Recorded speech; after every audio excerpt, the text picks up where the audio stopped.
Okay, so it's a great pleasure to have Ran Levi today in the topology seminar. He's from the University of Aberdeen, and he's going to tell us about applications of directed graphs in the classification of binary dynamics. So, Ran, please go ahead. Thank you very much. Thank you very much for the invitation. It's a pleasure. It would have been even greater pleasure to actually be there in person because I remember very fondly my last visit in Turkey. I really enjoyed it. And so I'm going to talk about some work I've been doing for the past 2 years, roughly, with my group in Aberdeen and some collaborators in EPFL. And let me start by just explaining the problem. It's a fairly basic problem. The whole talk is going to be quite basic mathematically, but let's get started and see how we get on. So, right, so what are we trying to do here? We're trying to basically look at a directed graph. So digraph is directed graph, which we understand as being a bunch of vertices, cells, and an injective function from an edge set to the pair of vertices. So we have a direction here, as you can see in the picture. This is a realization of a directed graph. So a pair vertices and edges and a function, injective function from the edges to pairs of vertices whose image intersects trivially with the diagonal, meaning that there's no loops on a single vertex. Okay. So something like the picture at the bottom there would be what we understand as a directed graph, except we normally are interested in much bigger ones. Now, a binary dynamics on a directed graph like that would be basically, binary state on a directed graph would be just an assignment of zeros and ones to the vertices of the directed graph. Okay, and then dynamic means one parameter family of such states. So, of course, this is the set of vertices is a discrete set. So we're not talking about any notion of continuity here, but basically you can divide your some finite interval into a finite number of subintervals, and on every subinterval you have a binary state on the graph. Okay. And these sort of binary dynamics or binary states appear a lot in applications. In one particular part of science where it appears a lot is neuroscience, where you have firing patterns of a neural network. So what you see in this picture is what is known in among neuroscientists as a raster plot of spike trains.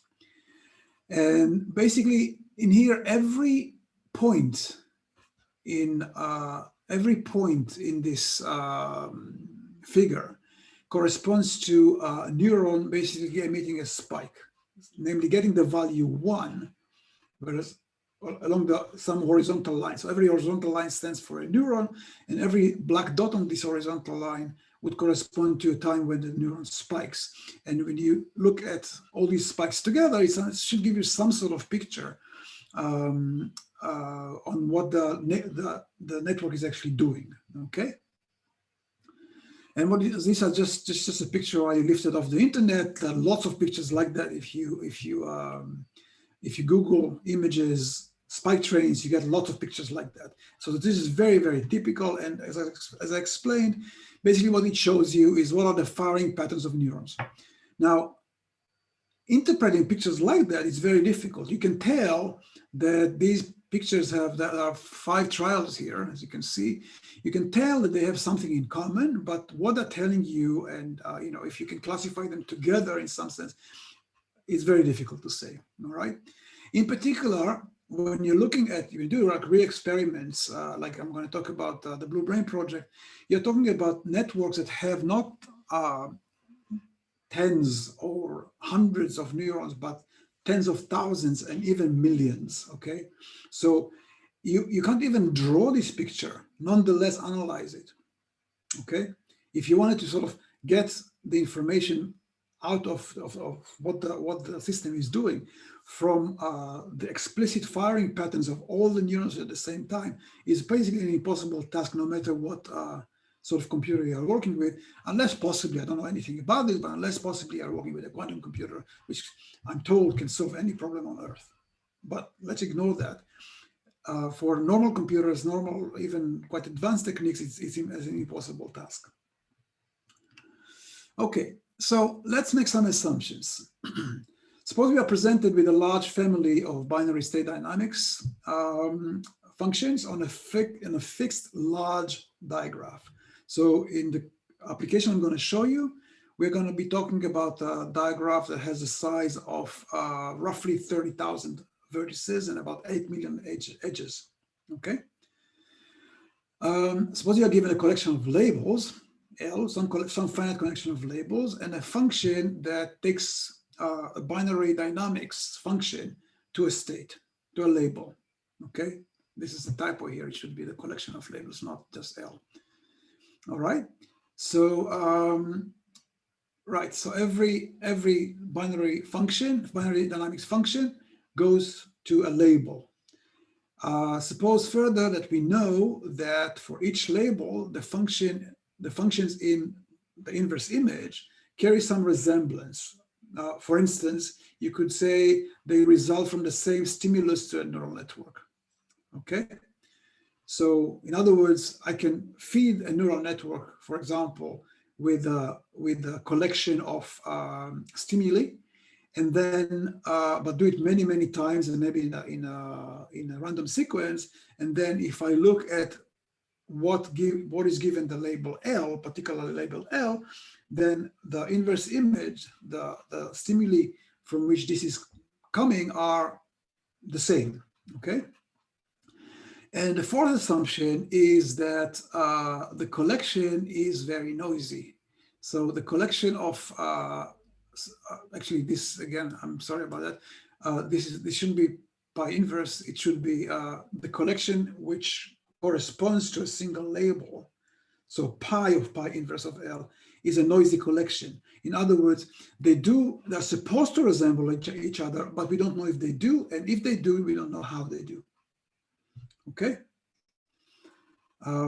So going back to the raster plot, you know, I could claim that all of these come from the same stimulus, but you will have a hard time telling me how they come from the same stimulus, or if they come from the same stimulus, just by looking at them. Okay, so it's a noisy collection of data. And then the problem is to find an efficient method that will learn part of the data and predict the rest. And here we already are getting into the realm of using what is called machine learning. So I want to learn some of the data. Okay, I want to learn some of the data and then predict the rest of the data. So I'm going to give it a lot of data, not an extortionate amount, but a lot of data. Have a machine learning protocol learn the patterns and then try to predict the rest. Okay. And once more, if you wanted to do this just from the raster plots, this is a very, very difficult to impossible if your system is large enough. So we've tried to do things like that in the past using some topology, geometry, etc. So one just going back a few years. One thing that we try to use, which is a very natural idea, is what is called the flag complex or directed flag complex of a graph. So you have here in this picture, basically two graphs which are as underrated, they are the same, exactly the same. But the right one has a direction on the edges. And so you can associate with graphs like that, you can associate with every click, with every subgraph that has all the vertices connected to each other, like in here, right? You can associate a simplex, a geometric object, three-dimensional in this case, or two-dimensional in that case, and of course with every edge, a one-dimensional edge. That will be what is called the flag complex or the click complex. And the directed flag complex is basically an analog of the same thing, except now we don't associate a simplex with a subgraph which is a click but is not directed. And here is the example of what this looks like. So if you see here, every triangle is filled with yellow, every every 4 vertices is filled in purple. In here, on the other hand, this guy here has a cycle. You see 1, 2, 3. That's a cycle. So in the cycle, I don't fill it in because it's not directed. It doesn't give me a linear order on those vertices. Okay. So these objects are very standard in algebraic topology, and you can associate various algebraic invariance with them. And we did with the group and with various groups a lot of work trying to use these objects to tell us something about structure and functions in neural networks with some limited success. I mean, it can do lots of things for you, but it kind of fails, as far as we are aware, to do any complicated tasks like what I was describing before. And we did try. I mean, we did have examples where we could say some things using these techniques, but and I'm not going to get into this in this talk. But when we applied those techniques just to check to what I'm telling you about today, we got basically nothing, just noise. Okay. So some other idea is needed, and the other idea comes in the form of those neighborhoods. So what is a neighborhood? A neighborhood is a very standard concept in graph theory. And if you have a digraph, or a graph, it doesn't have to be directed. If you have a digraph, G, and you have a vertex V0 in G, then the closed neighborhood of V0 is the subgraph generated by V0 and all its neighbors. So neighbor would be another vertex. So here's V0 here in this picture. And a neighbor will be any vertex which is connected directly to V0 in any orientation. Okay. Now you take all the neighbors. Okay. That's the neighborhood. And then you call by the same name. You also call all the connections between the neighbors. So as you can see here in red, you can see all the neighbors and all the connections between them. That's the neighborhood. And if you exclude the center vertex, the V0 itself, you call it the open neighborhood, and with the vertex V0, it's called the closed neighborhood. Okay, so it's a very simple, very natural object to define. Now we wanted to have when we started this, we actually thought we're inventing the wheel. It turns out that we reinvented the wheel, and this is a well-known object in graph theory. So we call it. Given a vertex V0, we call this collection, this subgraph, the closed neighborhood, we call it the tribe of V0 with chief V0. Okay, so I'm going to use this language both because it's fun and because, well, why not? Instead of saying the closed neighborhood of V0, just the tribe of V0 and the chief V0. Okay, so that's the picture. Here you have the red tribe and the chief V0 in solid red here. Okay. All right. So what do you do with these? Well, what you could do is you could look, you see, you have a digraph and you have a bunch of vertices in that digraph. So every vertex in the digraph will have its own tribe. Every vertex will have its own tribe. And so on the face of it, well, how do you choose any to work with?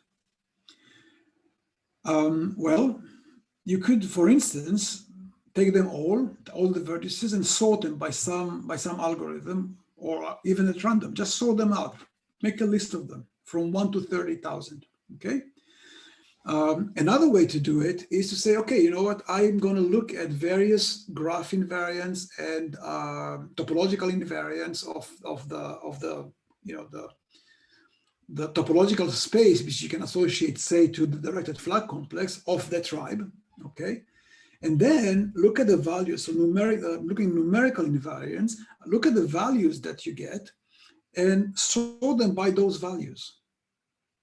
So I'm going to talk about some of these parameters in a minute, but let me mention some of them by name. So the clustering coefficient is it's a very common invariant in applied graph theory. We invented a new one, which is kind of more suitable for directed flag complexes, which we call the transitive clustering coefficient.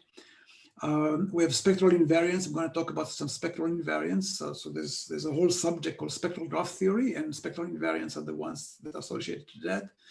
And some others like density coefficient, normalized Betti coefficient, whatever that is, I'm going to tell you, and many, many more. Okay, so these are numerical invariants. Some are graph theoretic, and some are topological, and you can sort your list of vertices according to them. What does that give you? Well, it gives you several things. First of all, it gives you a way of taking this huge topological space that you can construct from your graph. If you take a graph on 30,000 vertices and 8 million edges, you construct this sort of a semi-simplicial complex out of it. It's a huge complex. Doing any calculations on it is a challenge. So for those of you who know, have background in algebraic topology, you can associate a filtration on a complex like that by taking, or in fact, a family of filtration, one for every such parameter, that basically takes the union of those tribes going from the lowest and going down, just taking unions, and you get a filtration which you can do something with. When I say something, I mean, you can use it to do things like the very prevalent in applied topology technique of persistent homology and so on and so forth. I'm not going to talk about that, but it's one thing that you could do with this sort of ordering parameters and filtration.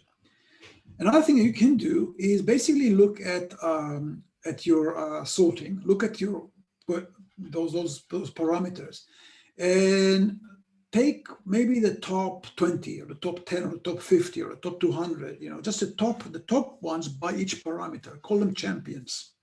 Okay, your champions with respect to transitive clustering coefficient, for instance, or the champions, the 50 champions according to the density coefficient. Now these are subgraphs. These are small subgraphs, relatively small subgraphs from your huge graph.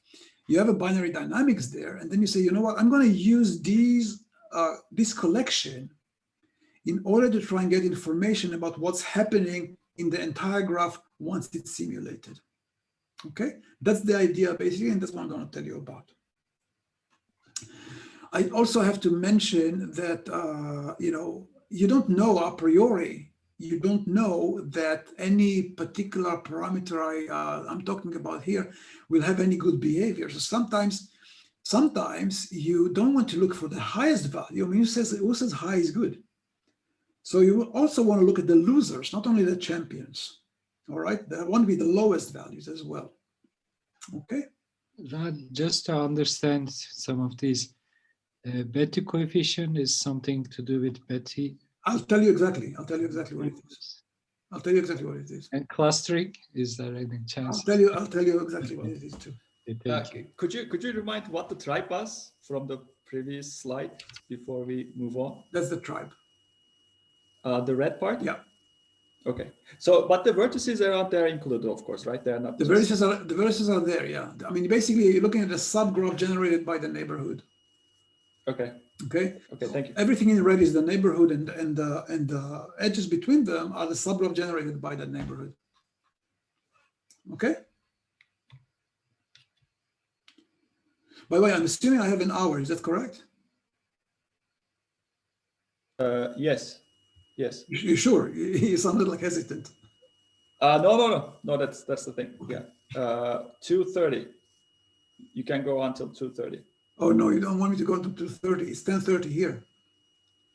Oh, I mean, like my local time. I think you're like it. Yeah. Okay. Oh, yeah. Okay.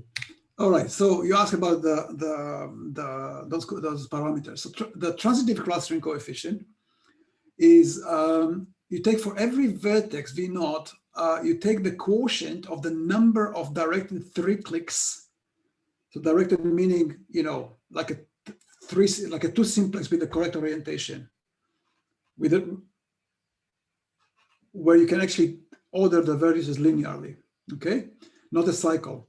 And you divide it by the number of theoretically possible such 3 clicks.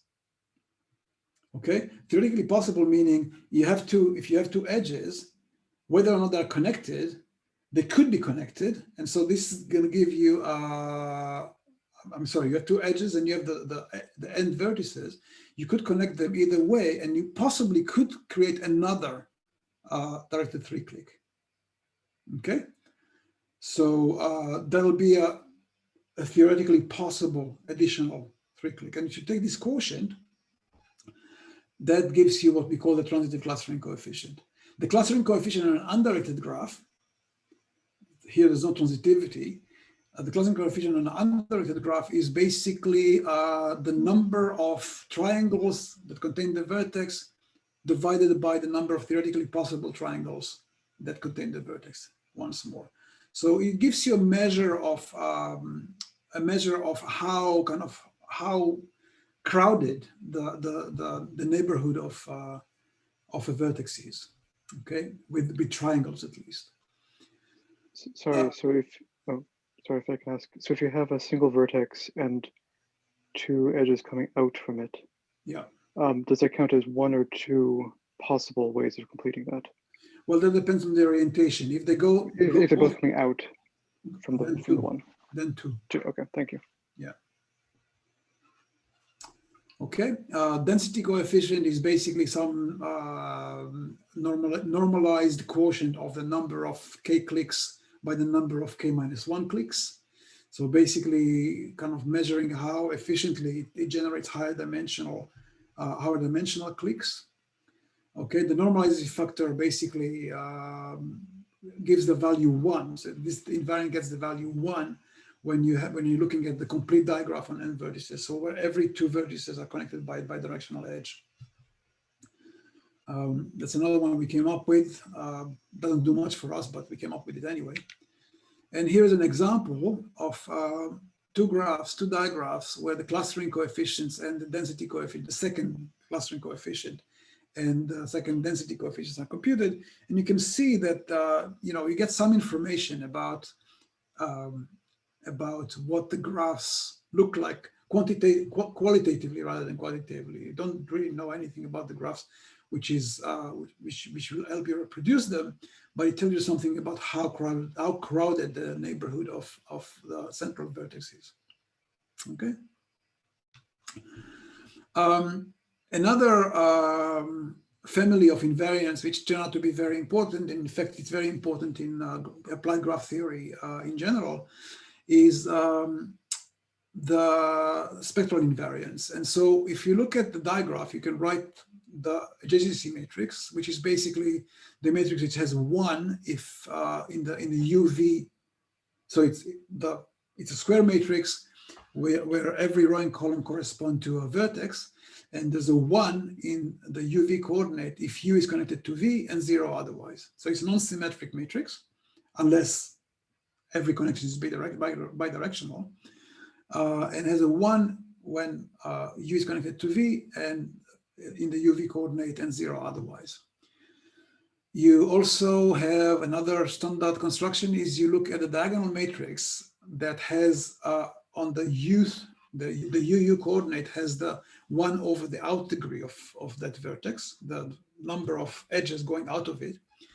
And then the transition probability matrix is defined to be the matrix given by the product of that diagonal matrix by the adjacency matrix. Okay.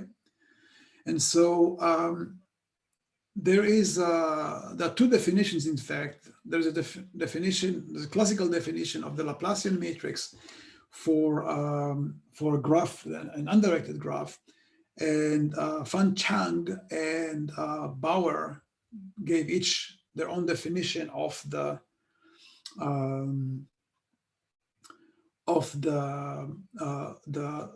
Laplacian matrix corresponding to directed graphs. The difference between them, I mean, there's some substantial differences between them. Chang's definition is much more complicated and requires formally strong connectivity.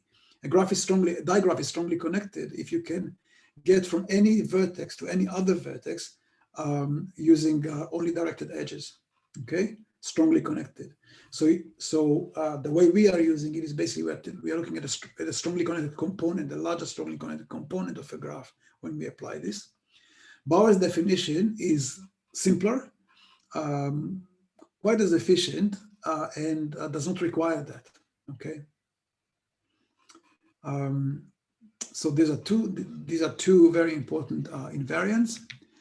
And then, sorry, constructions is not an invariance. Then we talk about spectral gaps. So the spectral gap of a Laplacian, so it's a square matrix with real values, so with real coefficients. So you can look at the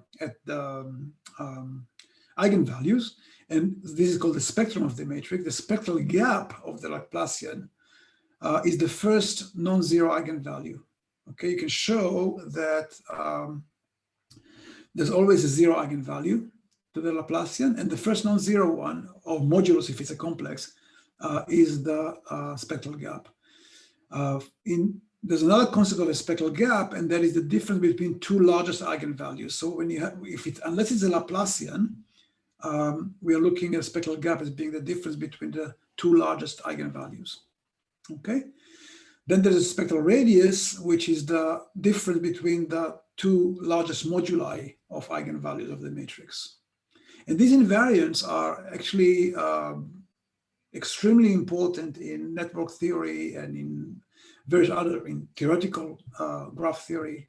There's a lot of work done on them. In fact, there is a whole book by Fan Chang, and she also wrote hundreds of papers in the subject. They kind of study spectral theory for graphs and for digraphs in particular. The spectral gaps, spectral radius is related to robustness in networks. In particular, there's something called the Chigger constant, which is a measure of connectivity between any two subsets. So you're looking at any two subsets of vertices, and what a high Chigger constant basically will tell you that any two subsets, any two disjoint subsets have many connections between them within the graph. Okay, so it's a measure of robustness of the network. You can't disconnect it by cutting.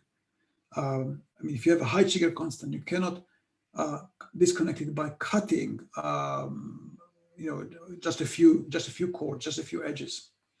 Okay, and so the reason I'm mentioning the Chigger constant is not that I can compute it because it's very difficult to compute, but the spectral gaps are closely related to the Chigger constant. Okay, they actually get there's some famous theorems that give you bounds for the Chigger constant in terms of the spectral gap, the Laplacian spectral gap. All right, so there's a whole very, very well developed theory, which we're only exploring the very, very fringes of in what we're trying to do. But I'm going to get to that a little later, not theoretically, but I'm going to show you what this does for us in applications. Okay. What else? Normalized Betti coefficient. You ask, normalized Betti coefficient is basically kind of something which is trying to measure how efficient is the digraph when you take its directed flood complex in creating Betti numbers. Okay, so you're looking at the Betti numbers of the graph. You sum them, you divide by the number of vertices in the corresponding dimension, and you multiply by I+1 to kind of give a higher value, if you wish, to the higher dimensional simplices. There is sort of a right or wrong. There is sort of a hope, if you wish, that a network that creates higher dimensional homology is doing something better than a network that does not do that. This could be absolute nonsense. So far, we have some evidence that this is the case. So this coefficient, you can do it in many other ways, but the basic idea, the basic thing that we are doing here is looking at the quotient of the Betti number by the number of vertices, so not vertices, simplices in that dimension. Okay, so that's the normalized Betti coefficient. And notice that, of course, it looks a little bit like the Euler characteristic, although it isn't. It's not a homotopy invariant. Okay, and it's basically designed so you can apply this to any simplicial complex. Any simplicial complex or semi-simplicial complex is designed so that the boundary of an n simplex will get the value 1 in Betti, in a normalized Betti coefficient. But I mean, that's not, there's no good theoretical reason for that. Okay, Yeah, I mean, I just gave you another example here, just for fun. If you take gamma n, if that's the complete graph on n vertices, so in other words, if every pair of vertices in there is bidirectionally connected, you can then take the directed flag complex of that. That turns out to be homotopy equivalent to a wedge of spheres of dimension n-1. The number of them is what is called factorial n. It's supposed to n factorial. It's the number of fixed point free permutations on n letters. Okay, and so that is the number of the n-1 spheres that is the homotopy type of that directed flag complex. So the normalized Betty coefficient of that object is approximately for n large n+1 over e. Okay, but the exact formula is here, but for n large, that's what you get. Okay, and do I have any others? No. Okay, so all right. So now, once these are some of the parameters we looked at. We looked at many parameters, obviously, because you don't know what's going to give you what.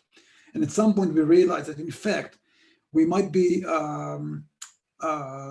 need to look at as many of them as possible. So I think we have, last I counted, I think something like 35 different parameters. I only gave you a few here. Some of them are doing good things for us and some of them are not, but we'll get to that. But I'm just to say that this is a small subset, relatively small subset of everything we looked at. Okay, so the first thing we did is we tried to see how those invariants kind of divide out our digraph. The digraph we're looking at is the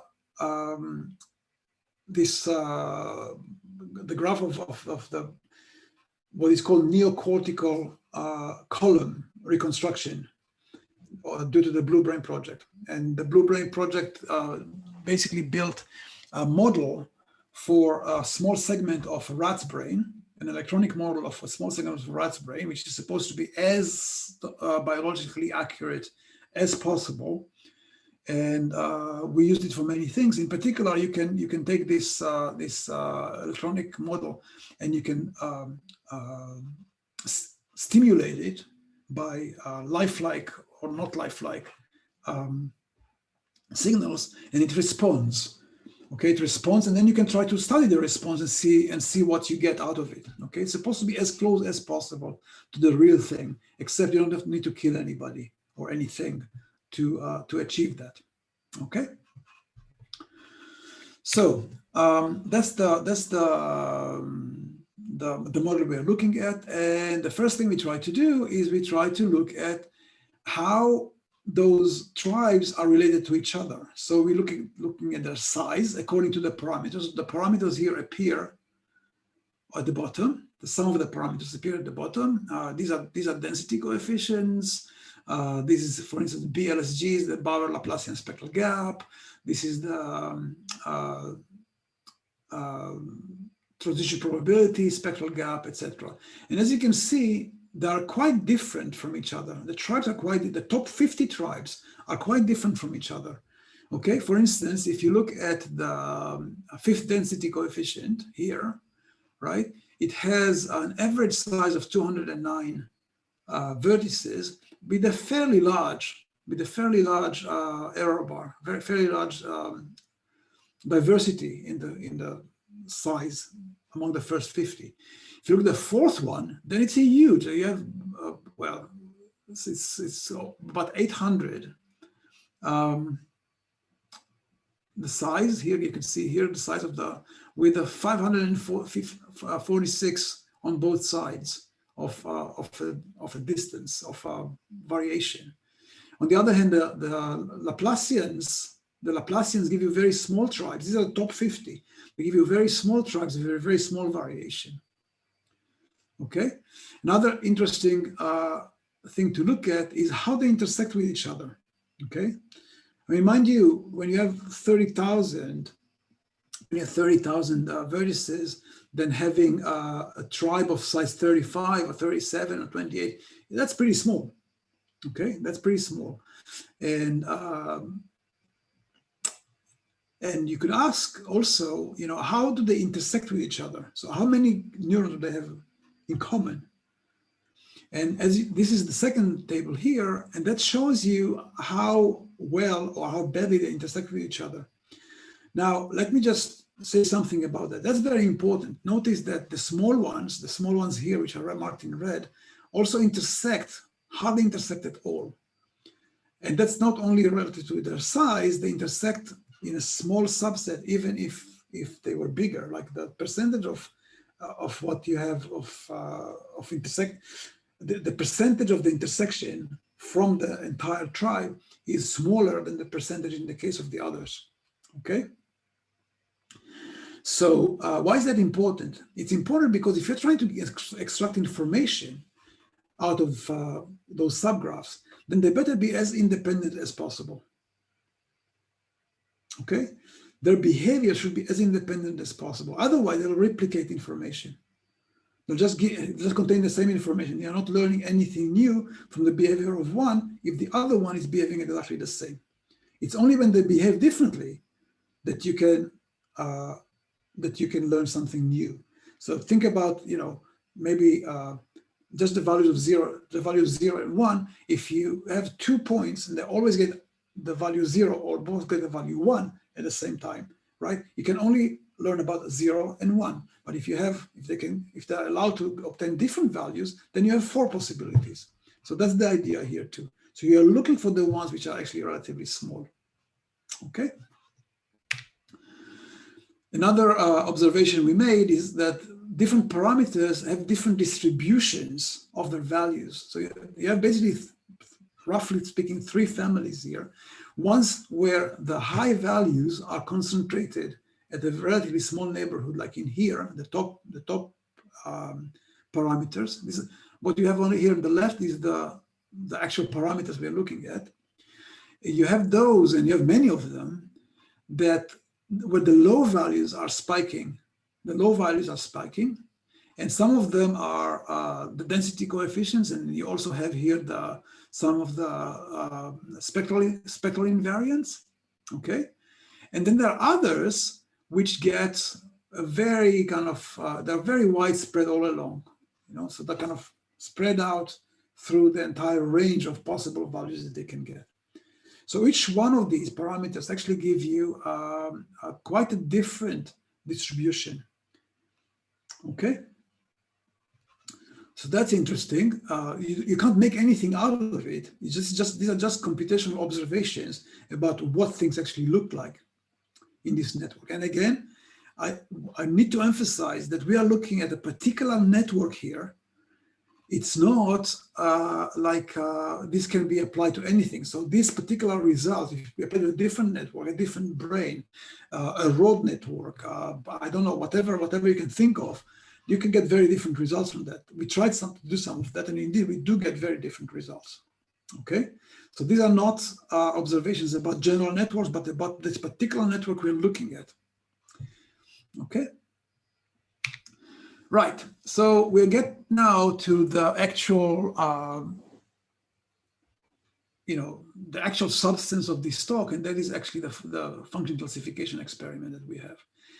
And in that we used another project that we did with a guy from Blue Brain Project, very clever Michael Ryman, who basically generated a family of stimuli, altogether 4,495 repetitions of a stimuli that go into the network in 8 different patterns. And you can see here what the spike trains, so these are the raster plots of the spike trains of the different stimuli on top, okay? And they come in a random sequence into the system, okay? So you have a list of which stimulus goes into the system when. What you don't know is when you get the output, right? You could ignore that knowledge and say, I want to now predict what it is that I'm seeing. Okay, that's the aim. Predict the sequence after you learn how it behaves after you learn how to kind of attach a response of the system to a label 0 to 7 or 1 to 8, and then on the rest of the few thousands that you have left, you try to predict what you see. Okay. So that's just to understand. So the graph that we are trying to understand the homotopy type of, is it extracted from this the plot, the raster plot, or is it? I'll explain the way in which we extract it in a second. That's my next step. So I need to tell you how we extract the data. So the data extraction is the most important bit here. Okay. But what do you? Okay, so then I couldn't understand. So what do you extract? So what is the raw data here? The raw data is what you see here in the picture. The one here on in the the left? picture, that's the raw data. That's basically, if you look. So if I could enlarge, that's okay. You'd see like horizontal lines. On this horizontal line, you can imagine horizontal lines. On these horizontal lines, you have those dots which tell you this neuron fired at this particular instance. Mm-hmm. Right? So basically you have each one of these intervals is 200 milliseconds. This is an enlargement. You see here's a line, it's 200 milliseconds, right? And each neuron in those 200 milliseconds either fires or doesn't fire, and it could fire several times. Okay? And now, does the direction come from the direction of the firing? Direction of, so the direction of the edges, is it related to the direction of the firing? It does, but not in a way that you can predict. It does relate because these are connections, these are electrical connections. But you cannot predict just from knowing the graph. You insert a stimulus, you have no idea what's going to be the response.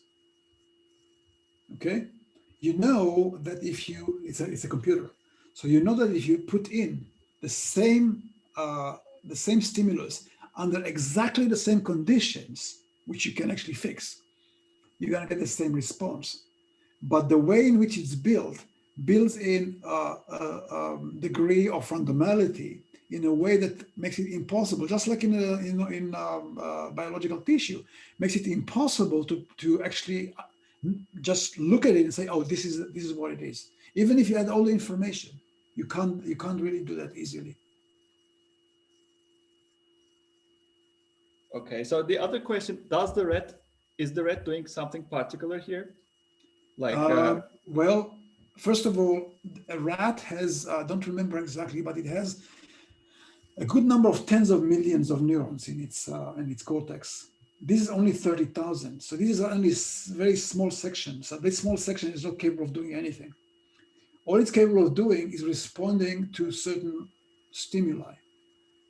Okay, the stimuli are, you can do things like you kind of simulate what happens in a rat's brain when you deflect a whisker. Okay, or various other things which you can record from a live brain and then insert into the system. But the rat is not eating or running or doing anything specific that you can actually see here. So this is much more basic level. Okay. I was asking this because some people look at the association of the firings in the brain and the way the red actually encodes space and time. Yes. That's why I was asking. Maybe that's. Yeah, that's a very interesting bunch of experiments actually. But I think what they're doing there is they're looking at either clusters of cells or at brain regions. And or there's like biologically they're looking at space and time. They're looking at cells that so-called I forget what they're called at the moment. I forget what they call them, but basically certain firing patterns of these particular cells tell the rat where it is, how it's moving its head and so on.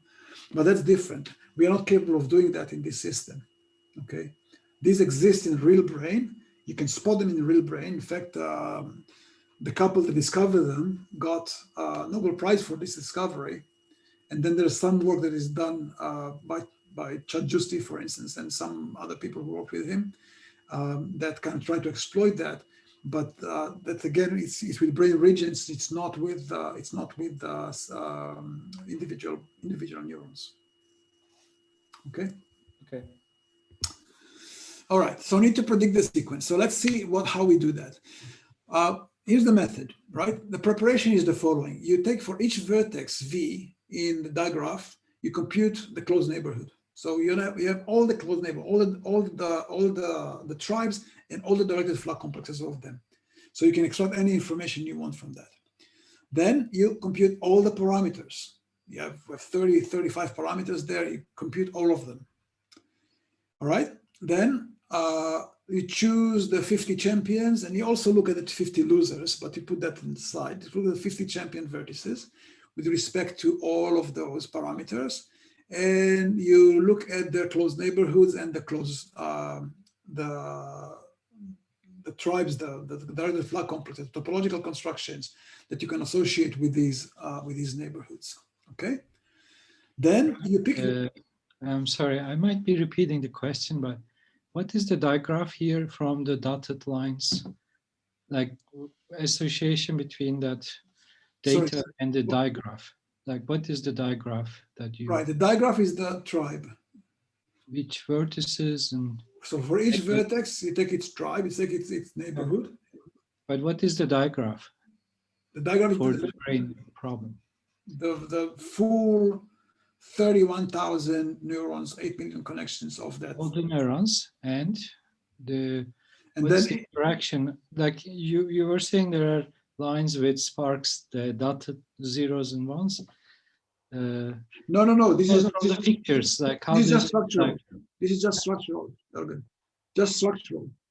This is I have not stimulated it yet. Okay. We'll wait. I haven't stimulated it yet. Now you look at your interval. This interval here at the bottom is 200 milliseconds. Okay. You pick some sub-interval to be determined by experimentation. You divide it into smaller sub-intervals of equal size. All right.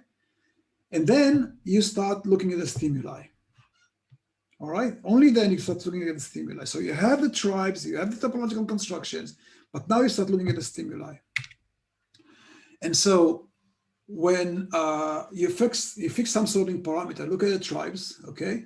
Now for each stimulus, which let's call it SK, each time being delta I. So delta I is one of these, the small ones. Okay. Each time being delta I, and each champion VJ, each champion vertex VJ with respect to P, okay, I record the set of neurons that fired in that tribe with respect to that particular stimulus in that time bin. I just mark for myself which neurons in that tribe fired in that time bin, okay? And then I look at the sub-neighborhood which they generate. So if this is the picture I showed you before. Now let's assume that these neurons, the ones in green, are the one that fired.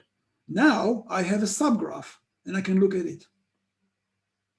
And to that, I can associate a new directed flux complex, which is subcomplex of the old one, okay? And I can associate with it a whole garden variety of other parameters, of the same parameters. Okay, that's basically how I take the information out of the stimuli that I'm getting. Each stimulus, each time bin, each champion, and I record all of that in these CIJK and QIJK. Okay, so that gives me, for each parameters P and Q, right, I have a matrix. I have a matrix where the columns correspond to the champion tribes, 1 to 50. We took 50 top ones. I have time bins 1 to n on the rows, okay? And the matrices that I get are giving me this is a feature matrix which corresponds to this stimulus. EKPQ is basically the matrix which corresponds to that particular setup. Okay, For each stimulus, I get each stimulus and each pair of parameters, right? Which I use once for sorting and two for reading the output. So you see, the point is that if I look at this tribe, if I look at this subgraph, it also has a clustering coefficient. It also has a Betty number or Betty numbers, okay? And all the rest of it. So I can use the parameters both as for sorting and also for extracting the information as feature parameters. And that's what I'm doing here. That's the matrix I'm getting, which depends on the two parameters. They don't have to be the same, the two parameters and all the data that I have. So it's like a big vector. In our case, n is actually equal to 3. And the subinterval is 60, subinterval here is this one, is 60 milliseconds. And we divide it into 3 equal parts of 20 milliseconds each, where we counted which neurons are firing. Okay, so it's not a huge matrix. It's 50 by 3 by 50. Okay, and given how much data we have, it's actually a nice size for a feature vector. Okay, so now that we feed into machine learning. Okay, we have, as I said, a matrix which depends on for each stimulus sk, a matrix which depends on the parameter p as sorting parameter, the parameter q as a featurization parameter, of course, the circuit you are using. So what is the system? What are you trying to model? What are you trying to understand? The choice of time interval delta, the 60 milliseconds in our case, number of bins, and the stimulus sk. That's what this matrix is supposed to hold. And now you take that matrix, you feed it into a support vector machine, which is more or less one of the most basic machine learning technology available to the public. I mean, you can just take it off the internet. Train on 60% of the data and validate on the rest. Okay? And here are some results. So what you see here is basically a matrix where you have at the bottom, you look at the selection parameter, and on the side, on the vertical axis, you have the featurization parameter, and you see that you get very different behavior from various parameters with respect to the combination of pairs. In particular, what is interesting, so I marked here the best performers. So you get classification of up to 88% accuracy, which, given how noisy that data is, okay, and how basic the methods we're using is, that's great. Having 88% success is fantastic. But it doesn't stop there. In particular, you see, I highlighted here in yellow all those that go over 80%. And you see that you can use actually, well, first of all, several things to pay attention to. If you look at Euler characteristic as a featurization parameter, you get pretty good results. This is the first thing we ever did. If you look at tribe size, which basically means how many neurons fired in that particular tribe, that's just how many neurons fired in a particular tribe in that time interval. That's even better. That's what gives us the 88%. Okay, we can only get to 85 with Euler characteristic with a different parameter. All right. You also see that some of the other parameters, some spectral parameters, also functions pretty well, over 80%, with respect to various sorting parameters. Another observation is that tribe size, how many neurons fired, actually perform well throughout for all parameters.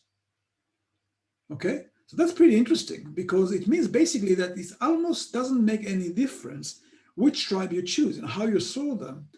If you just use the number of firings, just choose 50 neurons, look at the tribes, and just count how many neurons fired there. You get a code that tells you with pretty good accuracy, nothing less than 70%, which is way out of eight stimuli.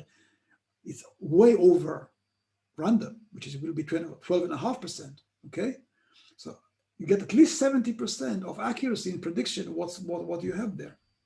So that's quite interesting and surprising, because it's a very, very weak invariant. Nothing of the sophistication that I was presenting before.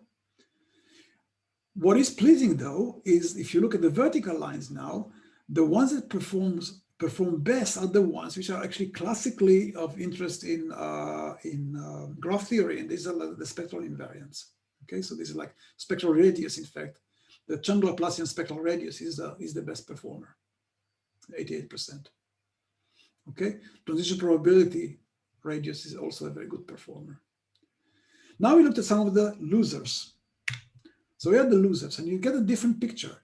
But what you see here, most of all these light blue regions are basically 12%. 12% is random. Okay. But some of those losers actually are not such big losers, because you see they're not performing very well here, but they are performing much better if you look at the bottom values. Okay. So looking at the high is not always the right thing to do. Then we looked at how does it compare to random? And again, that's very interesting, because you see, for instance, for the normalized Betti coefficient, you get a classification accuracy of 82% with respect to the Chang Laplacian spectral gap as a featurization parameter, and that's with a huge gap from what you get for random. For others, for instance, for the best performer, the Chang Laplacian radius, 88% is higher than the random, but not by much, as you can see. Okay, so you have different behavior according to which parameters you use, and for some of the more successful ones, the one with the higher, some of them, not all of them, the one with the better classification accuracy values, they are doing actually significantly better than the random experiments. Okay, so I guess I can conclude. And what are our conclusions from this project? So basically, using the method of topological features of neighborhoods to extract structural and functional information gives surprisingly good results, which I think could be pushed forward, basically with maybe more machine learning technology or whatever. But and even if you just choose the chiefs at random, you get pretty good results, but with a bigger error bar. We see that certain parameters consistently perform better than others. In this particular example, we could, as I said already, use more sophisticated parameters, but they seem to perform poorly as featurization parameters. So so sophistication is not necessarily a good idea in this case. And another surprising observation, which I think carries a lot of weight, because people tend to consider in neuroscience firing rate, which is basically tribe size in our case, as a very weak invariant. It's a very weak characterizing feature. And it turns out that in the case we are looking at least, in this technique, it's a very good one. It's the best. Okay. Another thing that I should mention is that parameters that perform well with respect to our method. So I said that we are working in collaboration with Michael Ryman in EPFL, and he has another method of classification. And it's very surprising to see that what does very well for us does poorly for him, and vice versa. So we have two different methods of featurization, which basically use the same idea, but give orthogonal results. Okay, which is kind of nice because it's complementary to each other. So future directions, well, we're going to be looking at theoretical explanation to the behavior of the strong selection parameters, and then also for the poor selection parameters. We're going to use the NEST simulator. So this is a simulator for simple neuroscience applications to look at other data sets and see how our methods perform there, because we only tested in this particular data set. We're going to test more advanced machine learning techniques to see if we can get even better than 88%. And also, as I mentioned in the beginning of the talk, we're going to use these sorted neighborhoods as a filtration and try to use persistent homology to get structure and function features out of whatever networks we're looking at. But that's another promising direction which we haven't explored at all yet. And all that remains for me to do is to thank my collaborators. These guys on top are the ones that were postdocs with me in Aberdeen until last year.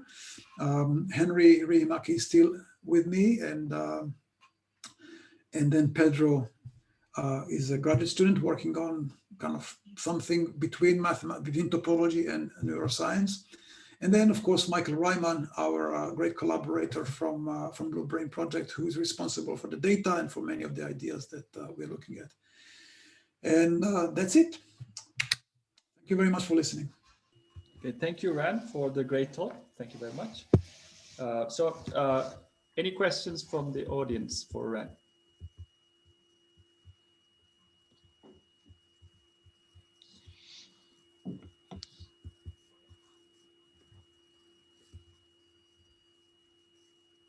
Do you compare the computational complexity of these methods?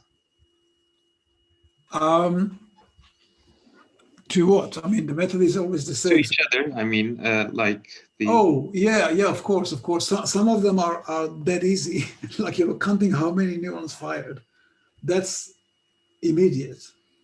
And then computing Betty numbers. Well, we have an amazing, so 3 years ago, I started a project, I funded a project. So I had a couple of postdocs, and one of them who stayed with me for 3 months or 4 months, and then left to work for a company, was an amazing programmer, and he built a software package that does compute the Flag complexes. That takes a lot longer. I mean, still, you can count the simplices in this complex. Just count the simplices, not homology. Count the simplices on an 8-core computer laptop. You can count it in 11 seconds. That's pretty good, given that there are like 80 million two simplices. Okay. But homology takes longer. So homology could take a couple of hours and is done probabilistically within the margin of error. That takes a few hours. So yeah, so the computational complexity is different.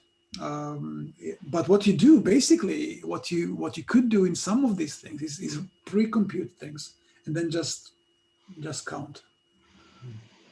The homology is not possible though. So the topological parameters are typically more complicated.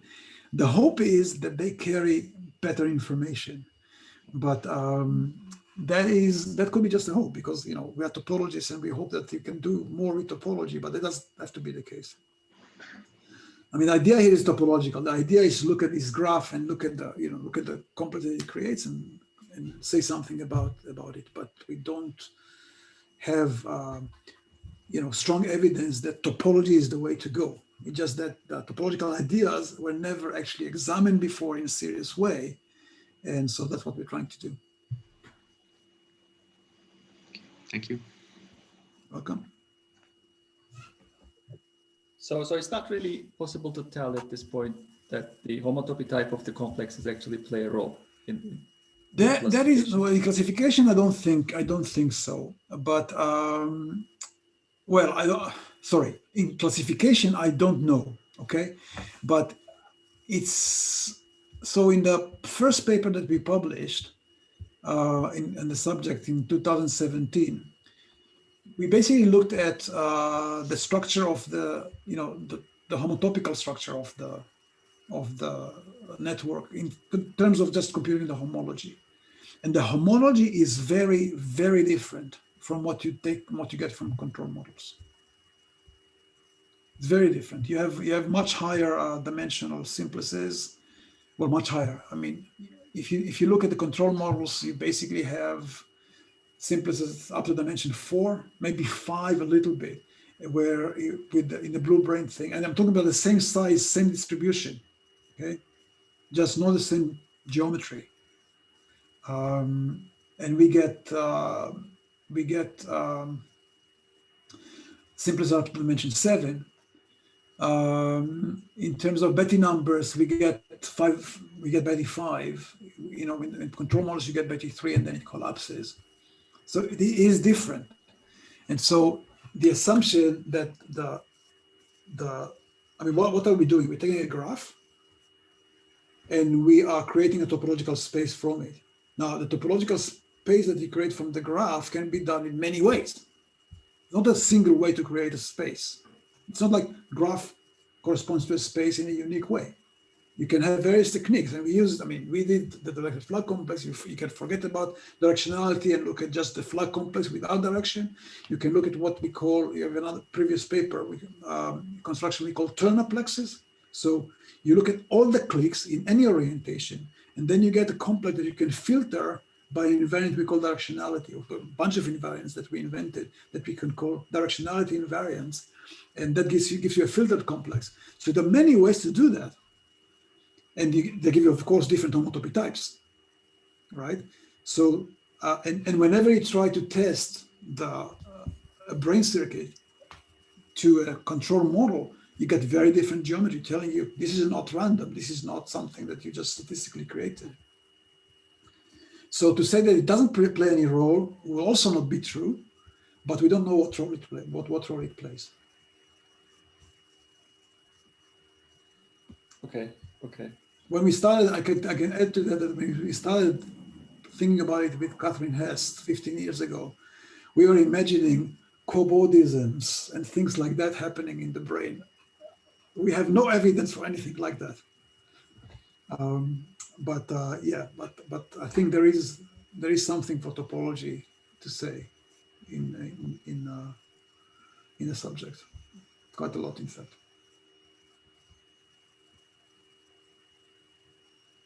Okay, but the homotopy types that appear are sort of restricted, I suppose, right?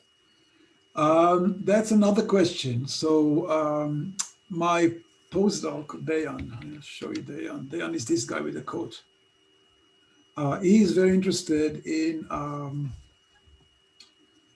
homotopy types. So he actually designed an algorithm that can, in a reasonable size complex, I'm talking about, you know, something maybe with a few hundred vertices and not too dense, tell you the actual homotopy type. And so far, he managed to only obtain wedges of spheres. Okay. He also tried some artificially but stochastically generated models where he could get some torsion. Okay. But in whatever came from Blue Brain or the network of C. elegans is this little tiny worm where the brain is completely understood, but it's only 279 neurons and about a few thousand connections. So he managed to compute that completely. He wrote a paper about it, and it's entirely a wedge of spheres from dimension 1 to 8. Okay, so it's like equidimensional spheres. Sorry. Equidimensional spheres, like wedge of. No equidimensional. No, from dimension 1 to 8. Oh, okay, I see. Yeah, not equidimensional. Okay. So so the assumption is that it takes a lot actually to generate a sphere. You have a complex which is, well, it's not random; it's a brain. Okay, and if you think what it takes to make a sphere from a flag complex, so you can't take the boundary of a simplex, because that's not flag. If it was a flag complex, you have to fill in the simplex. But can't you just take some sort of like joints of pairs of points, like joints of S0s? That's one way of creating spheres. But you know that, but the natural biological system doesn't. So if you think about it like this, you have these neurons, okay? They're like trees with branches and roots. They touch each other, they form connections. They don't know how to form joins. So whatever you have there is sort of stochastic. it's complicated stochastic, but it's stochastic. So so you expect to see, you know, various things, but to create a 7 or 8 dimensional sphere from a flat complex, you need to have something quite intricate happening. And it's not clear how it's happening and why it's happening. What is suggested by the fact that it's there is that maybe it's important, but we don't know how it's important. One difficult thing to do is to kind of introduce higher complexity artificially and expect to get something interesting. We can do this in principle, but it's difficult, and it's difficult to actually read out and see what is interesting or not interesting. You see what I'm saying? Well, kind of. I think that is a like a try and error thing, I suppose. In a way, like an experimental mathematics. It's what? Experimental mathematics. It is experimental mathematics indeed. I mean, the trick is basically to do the experiments and then try to learn something from it in order to do real mathematics.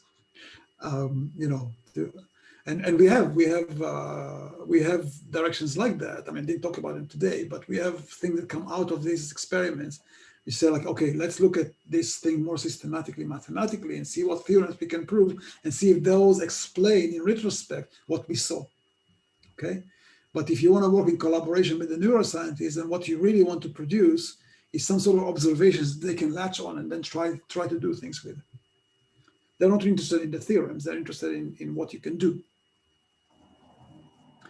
So in this project, we are basically using, you know, previous works that were done both by neuroscientists and also by, you know, graph theorists, etc., to try and see what this can do for us. Okay. So, any other questions? Yes. one last, yes. Since you mentioned trees, like things like trees, and they kind of connect to form larger things. Is there like, I mean, is the theory of operads or properads or things like that related, or has it been entertained? It has. In fact, I had my first student that was funded for this particular project, Sophie Rayner. She started thinking about, she in fact came up with the idea of using the directed flood complex back in 2012. And sorry? You mentioned something complex. The directed flood complex, the complex that I was looking at here in this talk. So she was the one who checked first that actually does something interesting. But then she moved on and started thinking about things like operads and properads and colored properads and wheel properads and whatever. I think by now she's doing very well for herself, but she's doing category theory. The neuroscience is kind of a distant thought. There is another paper by Manin, and I forget the name of the other author, that recently tried to use the pretty big paper, but I think it's not terribly well written. It's on arXiv. That is doing sort of category theory for neuroscience. So you might like, so let's look up one of Manin's recent publications. And there you have, you know, kind of an attempt to do something using heavy-duty category theory to do neuroscience, sort of probabilistic category theory to do neuroscience. So to say it's unrelated, it's related. I'm sure it is. The problem is this.